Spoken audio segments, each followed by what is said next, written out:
प्रिय श्रोताओं, आपका अपने चैनल ज्ञान की दुनिया में स्वागत है। ज्ञान की दुनिया में आपको हर रोज नई नई जानकारी, पौराणिक कथाएं और आध्यात्मिक ज्ञान मिलता रहेगा।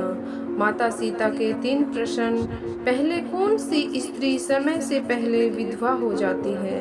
दूसरा, कौन सी स्त्री को जीवन में कभी सुख नहीं मिलता?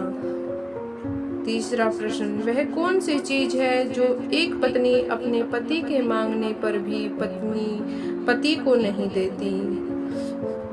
माता सीता भगवान श्री राम से कहती है, प्रभु, आज मेरी नजर मृत्यु लोक पर पड़ी। वहां मैंने क्या देखा कि 3 स्त्रियां जो आपस में सहेली थी, उनमें से एक विधवा होकर दुखी जीवन जी रही थी, जबकि एक स्त्री सुहागिन होकर के अपने पति के साथ सुखी जीवन जी रही थी। कौन सी ऐसी चीज है जो एक पत्नी अपने पति को मांगने से भी नहीं देती? प्रभु, यह बात मेरी समझ में नहीं आई, इसलिए मैं आपसे यह चाहती हूँ कि आप मेरे प्रश्नों के उत्तर दे करके मुझे संतुष्ट करने की कृपा करें। इस प्रकार माता सीता की बातों को सुनकर भगवान श्री राम कहते हैं, देवी सीता, तुम मुझे अपने 3 प्रश्न बताओ। मैं तुम्हें तुम्हारे प्रश्नों के उत्तर दे करके पूरी तरह संतुष्ट करने का प्रयास करूंगा। अब माता पार्वती कहती है, प्रभु, मेरा पहला प्रश्न है, कौन सी स्त्री समय से पहले विधवा हो जाती है? मेरा दूसरा प्रश्न है, कौन सी स्त्री जो जीवन में कभी सुख नहीं मिलता? मेरा तीसरा प्रश्न है, कौन सी ऐसी चीज है जो एक पत्नी अपने पति को मांगने से भी नहीं देती? इस प्रकार माता सीता के 3 प्रश्नों को सुन करके भगवान श्री राम कहने लगे, सीते, तुम जिन स्त्रियों की बात कर रही हो, उनमें से 2 स्त्रियां विधवा हो करके अपना दुखी जीवन जी रही हैं, और वहीं एक स्त्री सुहागिन होकर के अपने पति के साथ रात में अपना सुखी जीवन जी रही है। तुम जानना चाहती हो आखिर ऐसा क्यों है? तो मैं तुम्हें एक छोटी सी कहानी सुनाता हूँ। इस कहानी को बहुत ही ध्यान से सुनना। आधी अधूरी सुनने वालों को आधा अधूरा ज्ञान ही प्राप्त होता है, जो जीवन में कभी काम नहीं आता, क्योंकि तुम्हारे 3 प्रश्नों के उत्तर इस छोटी सी कहानी में हैं। इस कहानी को यदि तुमने ध्यान से सुना तो तुम्हारे 3 प्रश्नों के उत्तर तुम्हें आसानी से मिलेंगे और तुम्हें संतुष्टि प्राप्त होगी। माता सीता कहती हैं, हे प्रभु, मैं आपकी बात से सहमत हूँ, आप कहानी शुरू करो।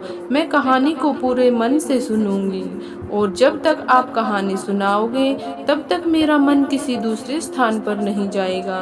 भगवान श्री राम कहते हैं, सीते, सबसे पहले मैं तुम्हें उस स्त्री की कहानी सुनाता हूँ जो सुहागिन होकर के सुखी जीवन जी रही है।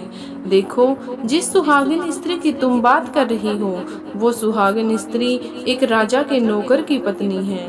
वह स्त्री जिस नौकर की पत्नी है, उस नौकर को अपनी पत्नी पर पूरा विश्वास है कि मेरी पत्नी एक चरित्रवान पतिव्रता स्त्री है, जिसकी प्रशंसा वह नगर में सबसे किया करता है और अपने साथियों से अपनी पत्नी के गुणगान किया करता है।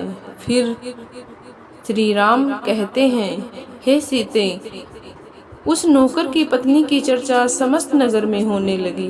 धीरे धीरे फैलते हुए यह बात राजा के दरबार में पहुंची, और यह बात सुनकर राजा ने अपने नौकर को बुलाया और उस नौकर से राजा कहने लगे कि तुम हर किसी से कहते हो कि तुम्हारी पत्नी एक चरित्रवान और पतिव्रता स्त्री है। क्या वास्तव में तुम्हारी पत्नी एक चरित्रवान और पतिव्रता स्त्री है? और क्या तुमको पूरा विश्वास है कि तुम्हारी पत्नी एक पवित्र स्त्री है और तुम्हारे अलावा पराये मर्द को आंख उठाकर भी नहीं देखती? क्या इस बात का कोई सबूत है तुम्हारे पास?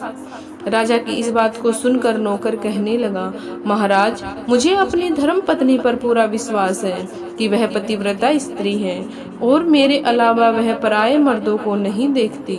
नौकर की इस बात को सुनकर राजा के एक मंत्री ने कहा, मैं क्षमा चाहता हूँ महाराज, ऐसा कैसे हो सकता है कि एक स्त्री किसी अन्य पुरुष को ना देखे? ऐसा तो असंभव है।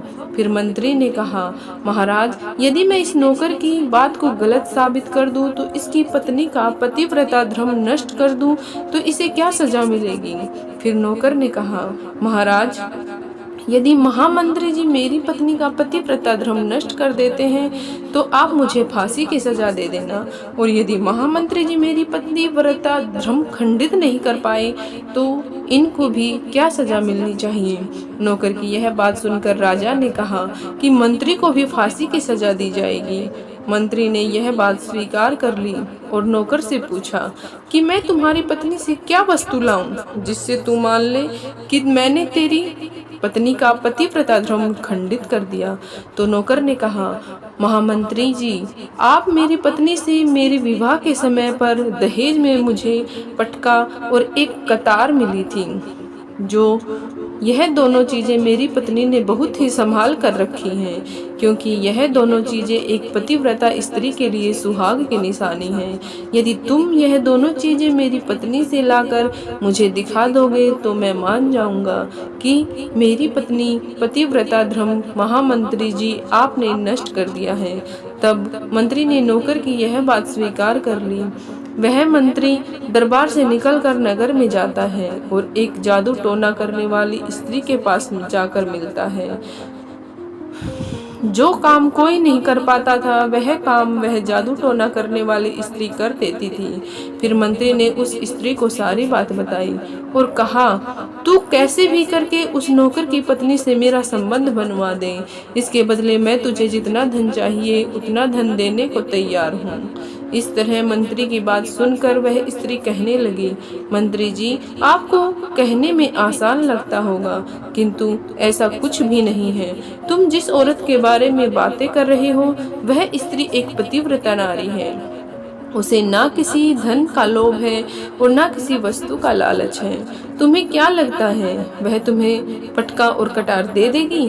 फिर वह स्त्री कहती है, महामंत्री, वह तेरी ओर थूकेगी भी नहीं, और उसकी पत्नी के जांघ के पास यदि कोई निशानी हो वह निशानी मुझे देखकर बता दे, फिर मैं तुझे मुंह मांगा इनाम दूंगा।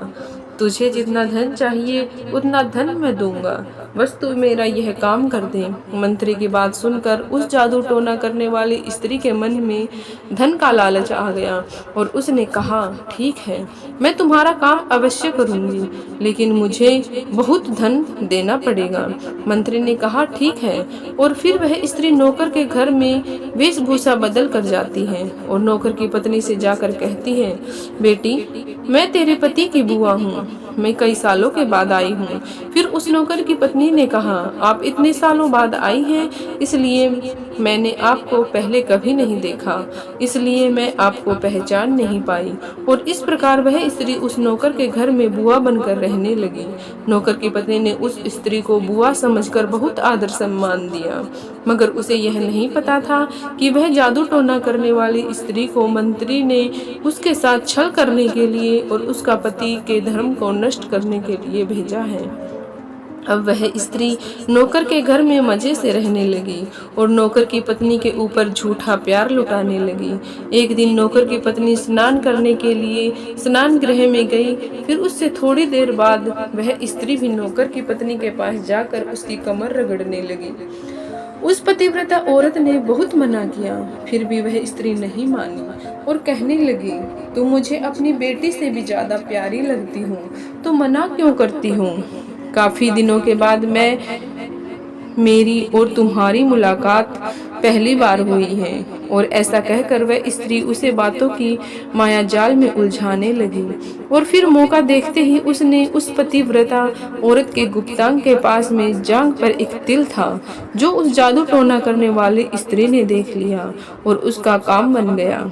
जब स्नान करने के बाद में वे नौकर की पत्नी के घर में अन्य काम करने लगी, इसी बीच उस स्त्री को पटका और कतार चुराने का मौका मिल गया और उसने पटका और कतार चुरा लिया। और वहां से दोनों चीजें चुरा कर भाग गई और सीधा जाकर मंत्री के पास जाकर पहुंची और उस मंत्री को पटका और कटार दे दिया। उस नौकर की पत्नी के जांघ पर तिल की निशानी है, यह भी बता दिया। और मंत्री पटका और कटार लेकर सीधा राजा के दरबार में पहुंचा और राजा से कहा, महाराज, मैं नौकर की पत्नी के साथ 2 दिन रहकर आया हूँ और यह पटका और यह कटार उसी ने मुझे दिया है। इस तरह मंत्री की यह बात सुनकर राजा ने तुरंत दरबार लगाया और नौकर को बुलाया। फिर मंत्री ने दरबार में पटका और कटार दोनों नौकर को दिखाते हुए कहा, महाराज, मैंने नौकर की शर्त पूरी कर दी और भरे दरबार में यह भी कहा कि नौकर की पत्नी की जांघ पर तिल है। यह बात सुनकर नौकर मान गया कि वास्तव में आज मेरी पत्नी ने अपना पतिव्रता धर्म पूरी तरह से नष्ट कर लिया है। अब नौकर का अपनी पत्नी से विश्वास उठ गया।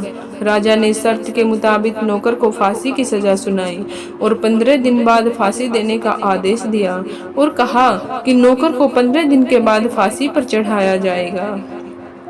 अब नौकर की मृत्यु के दिन समीप आने लगे। अंततः वह दिन आ ही गया जिस दिन उसे फांसी देना था।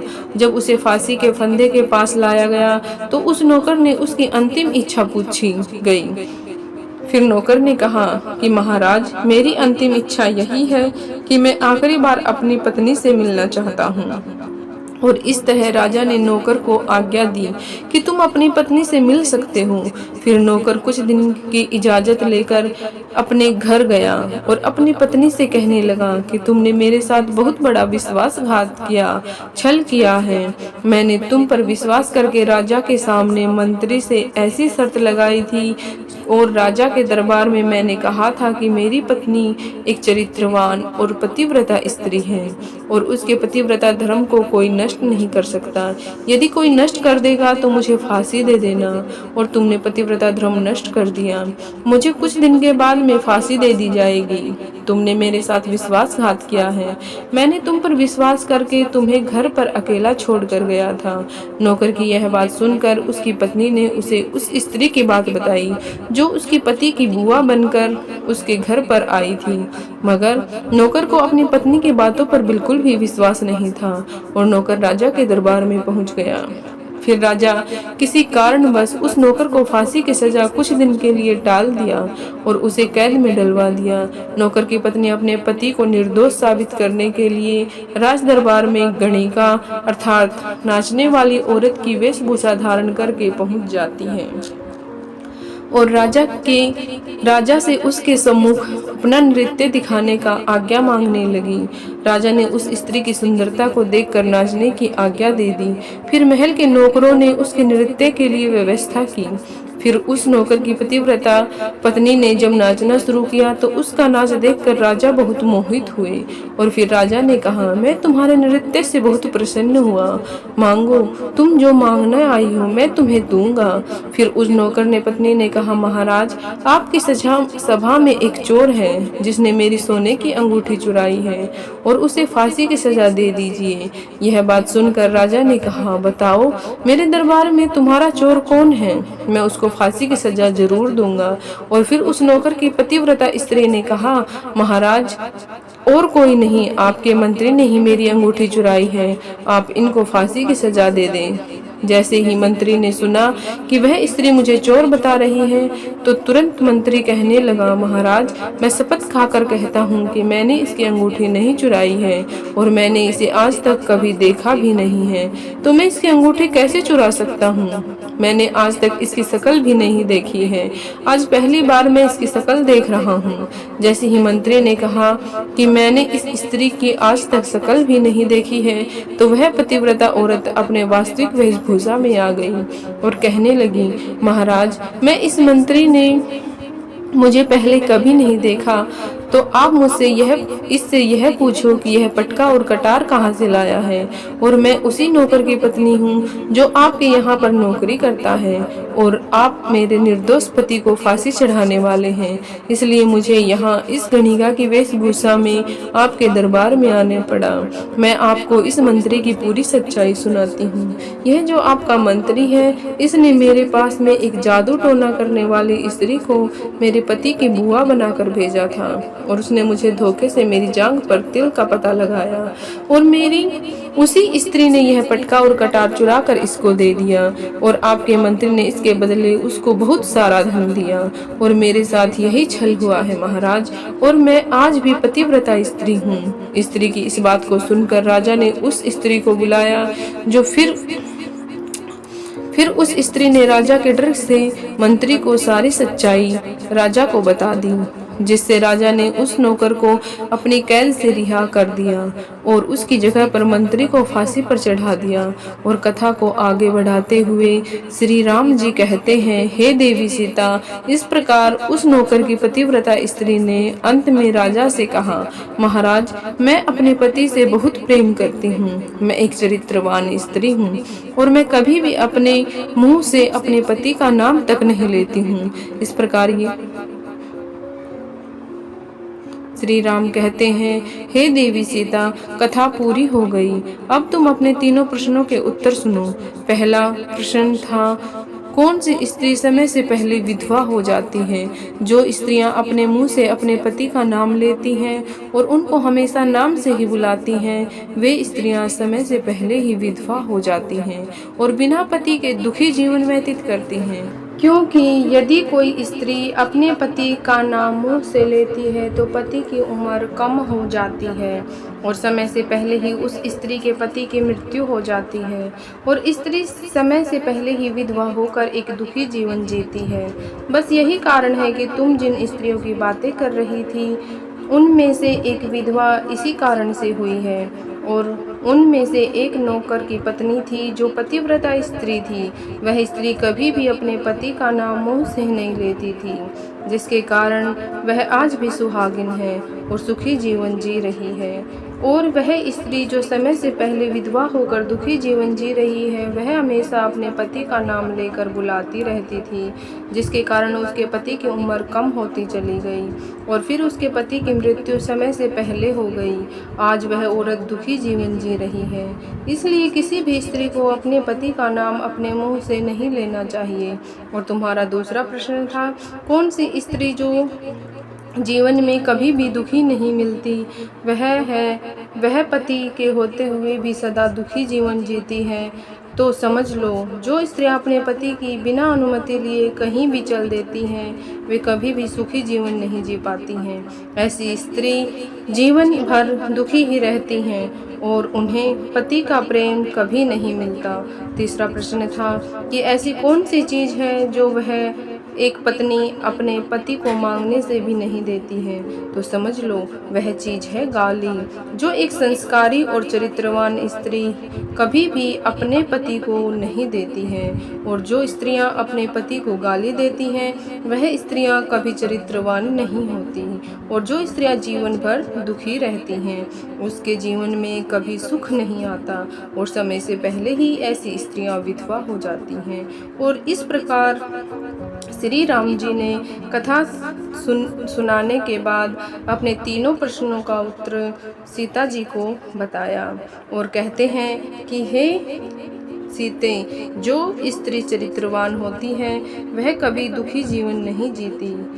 श्री राम जी कहते हैं, उनके घर में सदा लक्ष्मी का वास होता है। वह घर धन दौलत और खुशियों से भरा रहता है और चरित्रवान स्त्रियां हमेशा घर को स्वर्ग बना देती हैं। मित्रों, अगर यह कथा आपको अच्छी लगी हो तो कमेंट बॉक्स में जय श्री राम जरूर लिख देना। वीडियो को लाइक करना और चैनल को सब्सक्राइब कर देना। अपने दोस्तों के साथ इस जानकारी को शेयर करना ना भूलना। आपका हृदय से धन्यवाद।